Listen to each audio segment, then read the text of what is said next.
በአፄ ልብነ ድንግል ዘመን መንግስት የኢትዮጵያንና የፖርቱጋልን ቤተ መንግስት መላላክና መወዳጀት ያወቁትና በዚሁ የገነገኑት በህንድና በምጽዋ በቀይ ባህር ዳርዳር በግዛት ጧትና ማታ ከፖርቱጊዞች ጋር የሚዋጉት ቱርኮች ለግራኝ አህመድ የበቃ አዳዲስ መሳሪያና ጥይት አስረከቡት። ግራኝ አህመድም በአፄ ልብነ ድንግል ጦር ሰራዊት ውስጥ የማይገኘውን አዳዲስ መሳሪያ እንደ ልቡ ባገኘ ጊዜ በኢትዮጵያ ላይ ወረራ ለማድረግ ተዘጋጀ። ሲመቸው የሚሸፍተው ሳይመቸው የሚገብረው የአዳልና የሐረር ህዝብ መገበርን በጠላ ጊዜ ተከላካይ ነበር እንጂ በኢትዮጵያ መንግስት ላይ የአጥቂነት ተግባር በስራም በመንፈስም አላሳየም ነበር።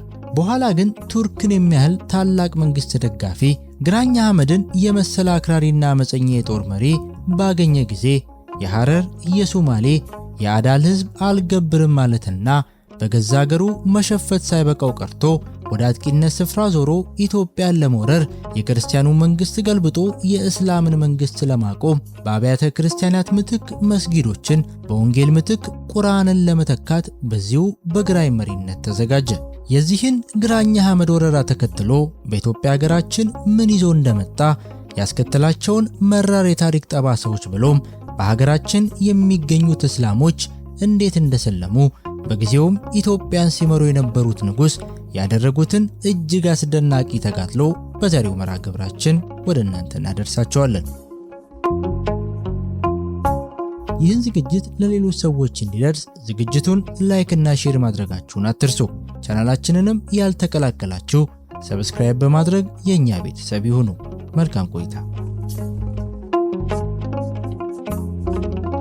በቱርክ መንግስት ዘመናዊ መሳሪያ የሚዋጋውን የግራኝን ሰራዊት በጦርና በጎራዴ መከላከል ስላልተቻለ በኢትዮጵያ ምስራቅና ሌብ፣ ደቡብና አዜብ የሚገኘውን አገር ሁሉ በግራኝ አህመድ ስልጣንና አስተዳደር ውስጥ ገባ።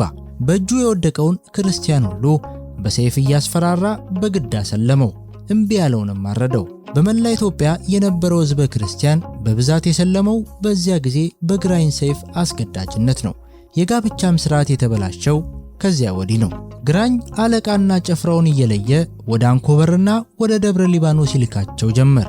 እነርሱም በየደረሱበት ያገኟቸውን አብያተ ክርስቲያናትና ከተማ አቃጠሉ። ዘረፋውንም አጧጧፉት። ወደ ደብረ ሊባኖስ ለተላኩት ዋና አዝማቻቸው አቡበከር ይባላል። ከአቡበከር ሰራዊት መካከል አንድ አውራ አቡበከር የሚባል የእስላም ወታደር በደብረ ሊባኖስ ቤተክርስቲያን በቅኔ ማህሌቱ ገብቶ እሳት ለኮሰበትና ተቃጠለ። ደብረ ሊባኖስና በዙሪያው የሚገኙ አገር ሁሉ በእስላሞች እጅ ሆነ። በዙሪያውም አገር ስሙ እንደ ዛሬ ሰላሌ ሳይሆን ያን ጊዜ ግራሪያ ይባል ነበር። ግራኝ ከሸዋ ተነስቶ ዛሬ ወረሉ ያን ጊዜ ዋስል ወደሚባለው ቦታ አፄ ልብነ ድንግልን እየተከታተለ በደረሰ ጊዜ በዚያ ወረዳ የሚገኘውን የቤተ ክርስቲያንን ዕቃ እየዘረፋችሁ ቤተ ክርስቲያኑን አቃጥሉ ብሎ ለወታደሮቹ መመሪያ ስለሰጠ ንዋያተ ቅድሳቱ እየተዘረፉ አብያተ ክርስቲያናቱ በብዛት ተቃጠሉ። እርሱም የመካነ ሥላሴን ቤተ ክርስቲያን አቃጥሎ ለራሱ ያማረውን ወርቁን አስቀርቶ የቀረውን ዕቃ አዘረፈው። ከዚያም አልፎ የአትሮኖስ ማርያምን ቤተ ክርስቲያን ሲያቃጥል ካህናቱ አስቀድሞ ንዋያተ ቅድሳቱንና ታቦቱን አውጥተው ደብቀው ነበርና አሳዩኝ እያለ ቢያስፈራራቸውና በድፍረት እምቢ ቢሉት ሁሉንም ገደላቸው። በኋላም ንዋያተ ቅድሳቱንና ታቦቱን በጠቋሚ ያገኘውና ዘረፈው። እንዲሁም የቤተ ሰማያትን ቤተ ክርስቲያን ከነንዋያተ ቅድሳቱና ከነመጻሕፍቱ ሲያቃጥል ያዩ አንዳንድ ካህናት በቃጠሎ ገብተው በፈቃዳቸው አብረው ተቃጠሉ። በዚያን ጊዜ በቤተ አማሃራና በአካባቢው የሚገኙት አብያተ ክርስቲያናት ሁሉ ተቃጠሉ። የሐይቅ ገዳምም በዚሁ ጊዜ ተዘረፈ። ግራኝ አንድ ጊዜ ከንጉሱ ጋር አንድ ጊዜም ከጦር አለቆቻቸው ጋር በሐይቅ ደሴት፣ በግሸን አምባ፣ በበሽሎ፣ በጋፋት ብዙ ጊዜ ተዋጋ። ያገኛቸውንም አብያተ ክርስቲያናት እያቃጠለ አመድ አደረጋቸው። የጦር ሰራዊቱም በምርኮ ገንዘብና ከብት ከበሩ። ሚስቶቹም ከቤተ ክርስቲያን በተዘረፈው ወርቅና ብር አጌጡ። በዚያን ዘመን ክርስቲያኖቹ ያለ እረፍት የደፈጣ ጦርነት አደረጉ። በትልቁ በቱርክና በአረቦች መንግስታት እርዳታ የተደገፈው የግራኝን ጦር ከሀገር ውስጥ በተገኘው ወታደርና መሳሪያ ብቻ ለማሸነፍ ንጉስ አፄ ልብነ ድንግል እስከ ተቻላቸው ደከሙ። የገሃድም የደፈጣም ጦርነት ራሳቸውና ታማኞቻቸው በየጊዜው አደረጉ። በየአውራጃው የሚገኘው ከሸዋ የጎጃም፣ የዳሞት፣ የበጌ ምድር፣ የትግሬ፣ የሐማሴን፣ የዋክሹሞችና መኳንንት ከንጉሱ ጋር ንጉሱን በሌሉበት ከእስላሞቹ ጋር ሲዋጉ ሲያሸንፉም ሲሸነፉም በየጊዜው የግራኝ ጦር እያየለ ሲያሳድዳቸው 10 ዓመት አለፈ።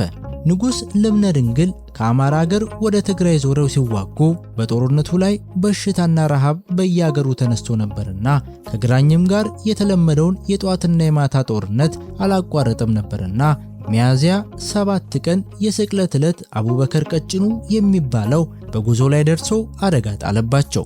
በዚህም አደጋ አዛዥ ተክለ ጊዮርጊስ፣ አዛዥ አመሃ፣ አዛዥ ሚካኤል፣ አባ ትንሣኤ ክርስቶስ የሚባሉ የደብረ ቢዘን መነኩሴ በሰማዕትነት ሞቱ። በትግራይ ግራኝና አጼ ልብነ ድንግል ሲዋጉ በሸዋ እነ አዝማች እንዳሉ እነ ተክለ ጊዮርጊስ እነ ራስ ነቢያት እየተነሱ የግራኝን ሹሞች እየወጉ እረፍት ነስተዋቸው ነበር። የአጼ ልብነ ድንግል ፊቅጦር የሚባለው ልጃቸው ወደ ሸዋ ተመልሶ በደዋሮ ሲዋጋ በጦርነቱ ሞተ። ወንድሙ ሚናስ ግን በጦርነቱ ተማረከና ከጓደኞቹ ጋር ባሻ ዘቢዱለት ለሚባል ተላከ። በኋላ ግን በርሱ ምትክ ከጦርነቱ ተማርከው የነበሩት የግራኝና የድል ወንበራ ልጅ መሐመድና ዑመር ዲን የሚባሉ እስላሞች በለውጥ ተላኩና ሚናስ ወደ ኢትዮጵያ ተመለሰ። ንጉስ አጼ ልብነ ድንግል ከታማኝ አሽከሮቻቸው ጋር በጌ ምድርና በትግራይ የተዋጉ ከኖሩ በኋላ ለጠላት ጦር ወደ ማይመቸው ወደ ደብረ ዳሞ ተራራ ወጥተው ተቀመጡ። በዚሁ ገዳም ሳሉ ታመው በ1533 ዓ.ም በመስከረም 5 ቀን አረፉ። ሲሞቱም ሬሳቸው ደብረ ዳሞ ገዳም ሄዶ በክብር ተቀብሯል። ሲሞቱ እድሜያቸው 45 ዓመት ሲሆን የነገሱበት ዘመን ግን 33 ዓመት ነው። አጼ ልብነ ድንግል ከግራኝ ሐመድ ጋር ጦርነት ከጀመሩ አንስቶ ሕይወታቸው እስኪያልፍ ድረስ 13 ዓመት ሙሉ ከሀገር ወደ ሀገር እየዞሩ ለሀገራቸው ለመንግስታቸውና ለሃይማኖታቸው ሲከላከሉ በየጦርነቱም ልጆቻቸው እነ ፊቅጦር እነ ሚናስ፣ መኳንንቶቻቸው እነ ራስ ወሰን ሰገድ፣ እነ ራስ ማጠንቱ፣ እነ ራስ ዳገልሃን፣ እነ ራስ አምዱ፣ እነ አቃቤ ሰዓት፣ እነ ገደ ኢየሱስ፣ እነ አዝማች ዮሐንስ፣ እነ አዛዥ ተክለ ጊዮርጊስ፣ እነ ሮም ሰገድ፣ እነ እስላም አሰግድ፣ እነ ጌዴዎን፣ እነ ግራ ጌታ ዕዝራ ወዘተ ሲሞቱ ሲማረኩ ሲሰደዱ የዚህ ሁሉ የጦርነትና የሞት የመራብና የመጠማት የመንከራተት አደጋ ከጊዜ ርዝመት ጋር ተስፋ አስቆርጦ መንፈሳቸውን አላላላውም። በዚህም የጠባያቸውን ብርታት፣ የህሊናቸውን ጥብቅነት፣ የልባቸውን ቆራጥነት እንረዳለን። የ13 ዓመት ዕድሜ ባለው ጊዜ ውስጥ ከደስታ ከሞቀ ቤተ መንግሥት ተለይቶ በዱርና በበረሃ እየተዘዋወሩ ከኃይለኛው ባላጋራ ጋር እስከ ሞት ድረስ ቆርጦ መከላከል በእውነትም እንደ እርሳቸው የመሰለ ቆራጥና ጎበዝ ካልሆነ በቀር ቅምጥልነትን፣ ደስታን የሚፈልግ መሪ ሁሉ የሚችለውና የሚሸከመው አይደለም። በጉብዝና በኩል ጠንካራነታቸውን ስንመለከት ደግሞ ለአምልኮተ እግዚአብሔርና ለክርስትና ሃይማኖት ፍጹም ቀናይና ተከላካይ መሆናቸውን ከግራኝ ጋር ስለ ጋብቻ የተመላለሱት ንግግር ያስረዳናል። ግራኝ ሐመድ በጦር ኃይል አሸንፎ በሶስቱ ሩብ የኢትዮጵያ ግዛት ላይ ተስፋፍቶ ግዛቱን በመሰረተ ጊዜ ከግራኝ ጋር መዋጋት ከእግዚአብሔር ጋር እንደ መዋጋት ይቆጠራል፣ ይልቅስ ሴት ልጆን ይዳሩልኝና እንታረክ ሲል የእርቅና ድርድር አቅርቦላቸው ነበር። እርሳቸውም ለዚህ ጥያቄ ለአንድ ክርስቲያን ላልሆነና ሃይማኖቱ ላልታወቀ ልጄን ሰጥቼ ከመታረቅ በኃጢአታችን ምክንያት በሚቀጣን በእግዚአብሔር እጅ መውደቅ ይሻለናል፣ እርሱም ምሕረቱ ለዘላለም ስለሆነ በፈቀደ ጊዜ ኃይለኞችን አርክሞ ለደካሞች ኃይል ይሰጣል የሚል መልስ ላኩለት። በዚህም ፍጹም የክርስቲያናዊነት መንገድ ተከታይ እንደሆኑ እንረዳለን በማለት የሀገራችን ታሪክ ጸሐፊ አቶ ተክለ ጻዲቅ መኩሪያ በታሪክ መጽሐፋቸው አጼ ልብነ ድንግልን ያደንቋቸዋል። አጼ ልብነ ድንግል በ1533 ዓ.ም ከሞቱ በኋላ ልጃቸው ገላዲዮስ በኢትዮጵያ ነገሱ። በዚያው ዓመት 400 የፖርቱጋል ወታደሮች ከህንድ ተነስተው በቬርሙዴስ እየተመሩ ምጽዋ ገቡ። የፖርቱጊዞችን መምጣት በተሰማ ጊዜ በክርስቲያኖች ዘንድ ታላቅ ደስታ ሆነ፣ ኃይላቸውም ተቀሰቀሰ። የእስላሞች ኃይል ግን በዚህ ጊዜ ደከመ። ቀድሞ አጼ ልብነ ድንግልን እየከዱ በግዴታም በውዴታም ለግራኝ ገብተው የነበሩትም እየተመለሱ ለእቴጌ ሰብለ ወንጌል መግባት ጀመሩ። ከዚህም በኋላ በ1534 ዓ.ም በመጋቢት ወር በተለይ አናሳ በሚባለው ስፍራ ግራኝ ሐመድ በአንድ ወገን ፖርቱጊዞችና የእቴጌ ሰራዊት በሌላም ወገን ሆነው ጦርነት ገጠሙ።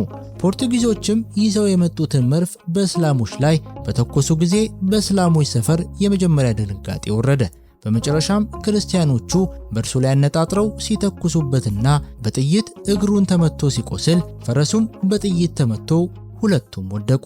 ግራኝ እንዳይማረክ ጭፍሮቹ በቶሎ አንስተው ወሰዱት። ግራኝም ለዘቢድ ሱልጣን መሳሪያና ወታደር ላክልኝ ብሎ በድብቅ ላከበት።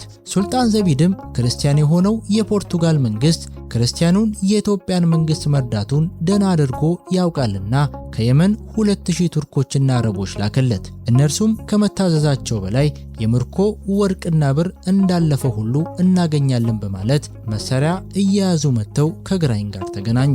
አሸንጌም ላይ ጦርነት ተደረገ።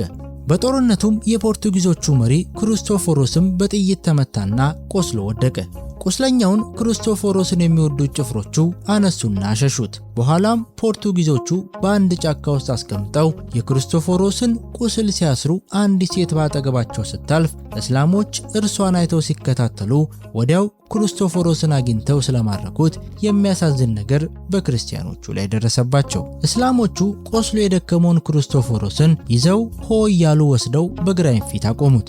ማናቸውንም ውርደት ፈጸሙበት። እርሱ ግን በጫማ ጥፊ ሲደበደቡት ሲተፉበትና ሲደበድቡት ሳይፈራና ሳይንቀጠቀጥ ዝም ብሎ በወታደርነትና በኩራት አይኖቹ ይመለከታቸው ነበር። እንዲምሩትም ራሱን ዝቅ አድርጎ አልተለማመጣቸውም። ይልቁንም በጦርነቱ ቆስለው የነበሩትን የግራኝ አህመድን አጎትና የወንድሙን ልጅ ቁስላቸውን እንዲያክምና እንዲያስታምም ቢጠይቁት አላደርገውም ብሎ መለሰ።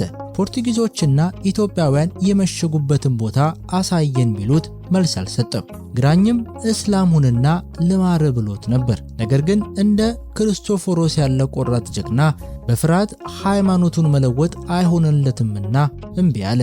እንዲያውም ግራኝ ጠጋ ብሎ ሃይማኖትህን በእስልምና ለውጥና ልማር ሲለው እንደታሰረ ምራቁን ተፋበት። ከዚህ በኋላ በብዙ አይነት ዱላ እየደበደቡ በፊቱም ላይ እየተፉ ካሰቃዩት በኋላ በመጨረሻ ራሱ ግራኝ አህመድ በመጥረቢያ ራሱን ቆረጠው። የተቆረጠውንም የዚያን የጅግራ ራስ ወደ ቆስጠንጥንያ ለቱርክ ሱልጣን ላከለት። ለቱርክ ሱልጣን መላኩም ዋናው የእርዳታው ደጋፊ በመሆን ግዳይ በመጣል ደጋፊውን ለማስደሰት ነው። ክርስቶፎሮስ ፈቃደኛ ሆኖ ከህንድ መምጣቱ ከመጣ በኋላም ጦርነቱን በጀግንነት ለላከው መንግስትና ለመጣበት የሃይማኖት ጉዳይ ሳያወላውል መዋጋቱ ከዚያም በኋላ ከምርኮ በኋላ በግራኝ ፊት በተፈጸመበት ልዩ ልዩ ስቃይ ከሚዛኑ ባለመላቀቁ የወንድነቱ ጽናትና ጥብቅነት ለሰው ሁሉ ምሳሌነቱ የሚጠቅም ነው በማለት ኢትዮጵያዊ ታሪክ ጸሐፊ አቶ ተክለ ጻዲቅ መኩሪያ በታሪክ መጽሐፋቸው እጅግ ያደንቁታል። ግራኝ አህመድ ከሞተ በኋላ በአፄ ልብነ ድንግል ጊዜ ከኢትዮጵያ ተልኮ ፖርቱጊዞችን ለእርዳታ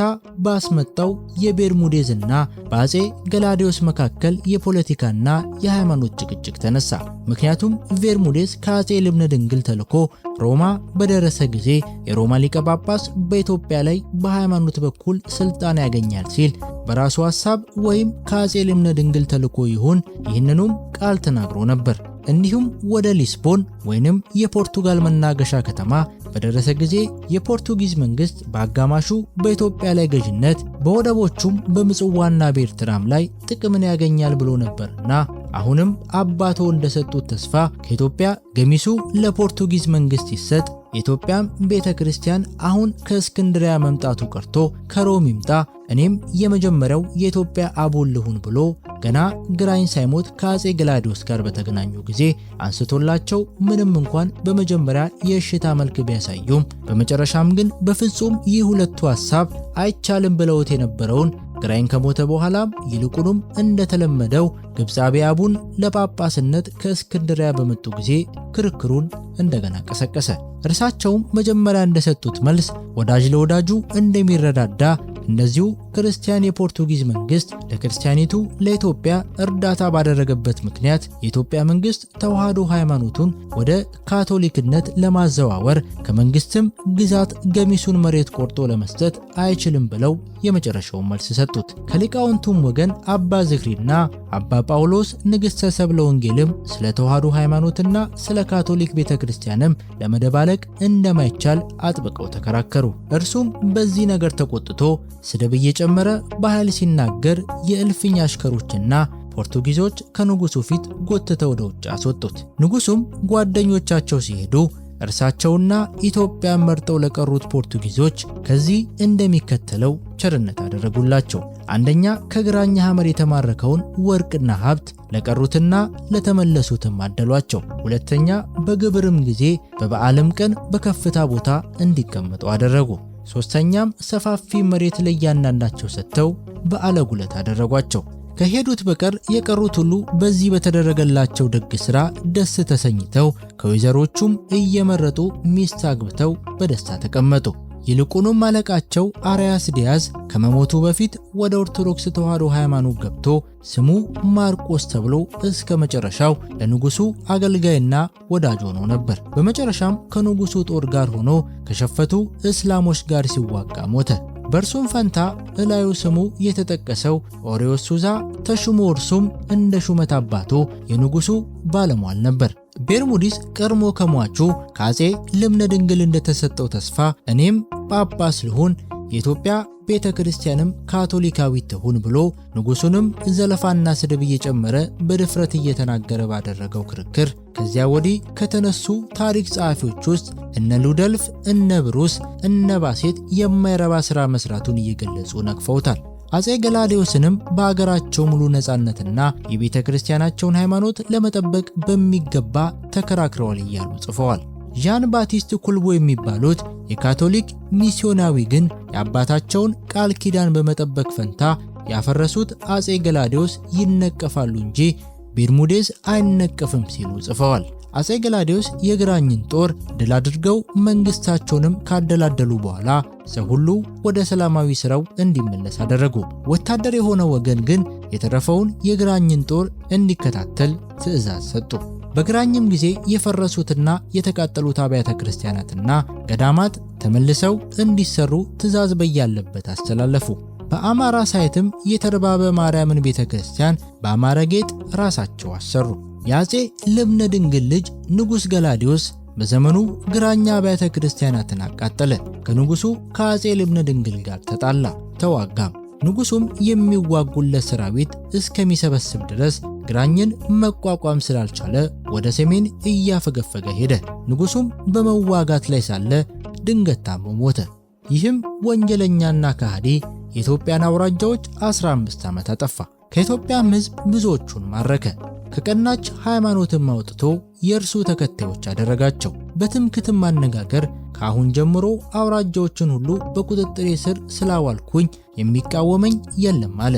የንጉሱ ልጅ ገላዲዮስም ከታላላቅ የጦር አለቆቹ ጋር ተዋግቶ ግራኝን ድል አደረገው። ግራኝም ከብዙ ፈረሰኞችና ከቱርክ ወታደሮች ጋር ወደ እርሱ ቀርቦ ንጉሱን ጦርነት ገጠመው። ንጉሱንም እግዚአብሔር ስለረዳው ግራኝን ገደለው።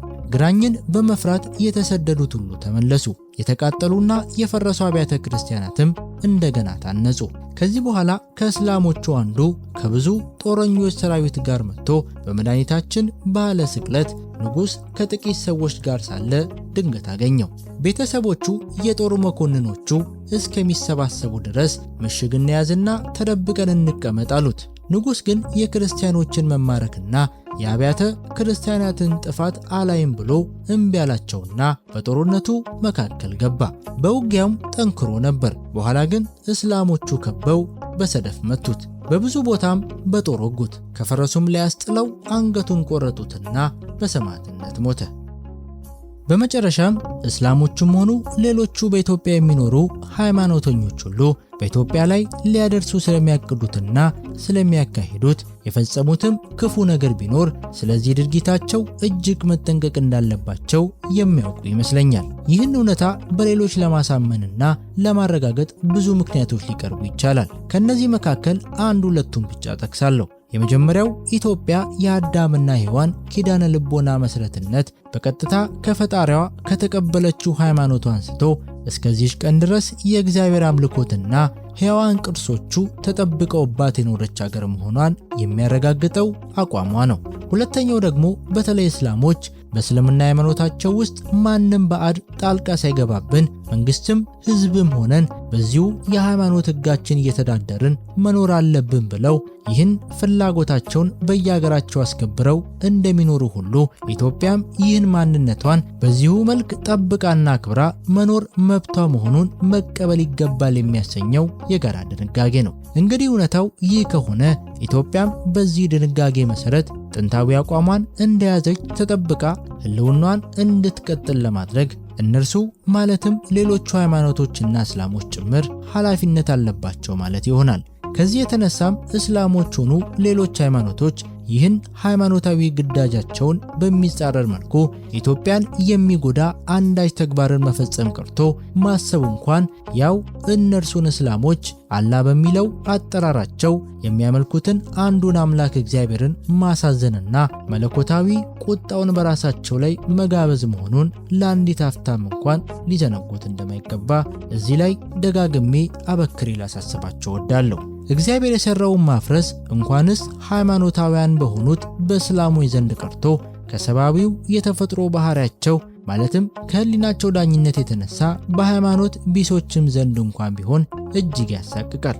የእግዚአብሔር መንግስት የሆነችውን ኢትዮጵያን ለማፍረስ መሞከርም የእግዚአብሔርን ሥራ ለማፍረስ መቃጣት ነው። ኢትዮጵያውያን ምናልባት ከአህመድ ግራኝ በባሰ ጽናት የመጨረሻው ጥፋት ሊያደርስ ከእግዚአብሔር አልባው አገዛዝ ኮሚኒዝም ከህዝባዊ አገዛዝ ዲሞክራሲ ቀጥሎ አሁን በተራው ተመዞ የተምዘገዘገ ከሚገኘው ሰይፍ ለመዳን ምርጫውና ፍላጎቱ ካላቸው እውነተኛ ኢትዮጵያዊነታቸው በንስሐ ይመለሱ ዘንድ ራሳቸውንም የእግዚአብሔር የቃል ኪዳን ረድኤት ለማይለየው ለዚህ የኢትዮጵያዊነት ጸጋ ያበቁ ዘንድ እየተማጸንኩ እኔም የመጨረሻ ጩኸቴን አሰማለሁ። እዚህ ላይ ኢትዮጵያ የምላት ለእርሷ ባላቸው የሃይማኖት ቃል ኪዳን ታማኞች ልጆቿ ሆነው የተገኙትን የቀድሞውን መሐመድ አሊን፣ የኋለኛውን ንጉሥ ሚካኤልንና የቀድሞውን ሼህ ዘካርያን፣ የኋለኛውን አለቃ ዘካርያስን፣ ንዋየ ክርስቶስን የመሰሉትን ኢትዮጵያውያንና ኢትዮጵያውያትን የወለደችው እንዲሁም ራሳቸው እስላሞችና ሌሎቹም ሃይማኖቶች የሚያውቋትን ያችን እውነተኛይቱን ኢትዮጵያ እንጂ በአሁኑ ጊዜ በኢትዮጵያ በቤተ ሕዝቡ በቤተ ክህነቱና በቤተ ምልክናው መንበሮች ላይ የተቀመጡትን ባለስልጣኖች አለመሆኑን ማስታወስ እወዳለሁ። ራሳቸውን ኢትዮጵያውያን ነን ብለው በየልቦናቸው የሚያምኑትን እስላሞች ሁሉ ስማቸው ከላይ የተጠቀሱትን የአባቶቻችንን መልካም አርአያነት በመከተል የራሳቸውን ለእውነተኛ ኢትዮጵያዊነታቸው ያበቁ ዘንድ ለእያንዳንዳቸው በነፍስ ወከፍ የማቀርበው ልባዊ ልመናዬም ነው። ይህ ልመናዬ ለእስላሞች ወንድሞቻችንና እህቶቻችን ብቻ ሳይሆን የኢትዮጵያዊነት ሃይማኖታቸውን በተለያዩ ምክንያቶች ለውጠው ወደ ሌሎች ባዕዳን ሃይማኖቶች ለገቡት ሁሉ እየቀረበ መሆኑን አበክሬ እገልጻለሁ። ዛሬ እስላሞችን ከዚያ ከመሪያቸው ያደራ ቃል የተፈቱ ሊያደርጋቸው የሚችሉ ናቴ በኢትዮጵያ በመፈጠሩ በአገሪቱ ላይ የሚኖሩ ወገኖቻቸው የኢትዮጵያ የሃይማኖት ምልክቶችና ቅርሶች ሳይቀሩ ደብዛቸው እንዲጠፋ እስከማድረግ በሚደርስ ልዩ ልዩ የተራቀቀ ስልትና ግዙፍ መንገድ በመጠቀም ምናልባት በመንግስታዊ ስልጣንን ይዘው አገሪቱን ለማስለም በአሁኑ ጊዜ ከፍተኛ ጥረትና ትግል እያካሄዱ መሆናቸውን የሚያመለክቱ ድርጊቶች በገሃድ እየታዩ መሆናቸው ይታያል። ይሁን እንጂ ይሁናቴ ከመፈጠሩ በፊትም ቢሆን ቀደም ብሎ ወደ ተጠቀሰው ወደ ክፉ አዝማሚያ ያዘነበሉ መሆናቸውን የሚያመለክቱ ተመሳሳይ ድርጊቶችና እነዚያን በበለጠ እየተጠናከሩ በመሄድ ላይ መሆናቸውን የሚያሳዩ ምልክቶች በመኖራቸው ከዚህ ድርጊታቸው እንዲታቀቡ እያሳሰብን የዛሬውን መርሃ ግብራችንን እዚህ ላይ ያበቃል። የተወደዳችሁ የመርሃ ግብራችን ተከታታዮች ይህ ዝግጅት ለሌሎች ሰዎች እንዲደርስ ላይክ እና ሼር በማድረግ እንዲሁም ቻናላችንን ሰብስክራይብ በማድረግ የኛ ቤተሰብ ይሁኑ። ቸር ጊዜ፣ ሰላም ያገናኘን።